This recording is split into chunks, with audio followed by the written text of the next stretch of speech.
মাংস ম্যারিনেটের জন্য আমরা 1 কেজি মুরগির মাংস নিয়েছি। মশলার মধ্যে আছে স্টার মশলা, দারচিনি, এলাচ, লং, গোলমরিচ, তেজপাতা, জায়ফল, জয়ত্রী ও শাহি জিরা গুঁড়া, আলু বোখরা ও টমেটো সস।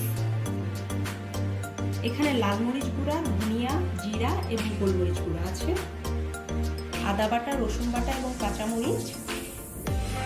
দই নিয়েছি হাফ কাপ, পেঁয়াজ বেরেস্তা 1 কাপ, 5 থেকে 6টা কাজু বাদাম বাটা, তেল হাফ কাপ। আমরা এটা আগের দিন রাতেই ম্যারিনেট করে রাখছি, কিন্তু নর্মালি আপনারা 5 থেকে 6 ঘন্টা ম্যারিনেট করে রাখলেই হবে।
চাল সিদ্ধ করা।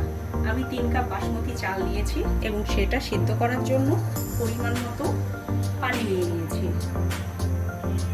এখন চালটা যখন গরম হয়ে এসেছে, আমি ওখানে পরিমাণ মতো লবণ দিয়ে দিচ্ছি।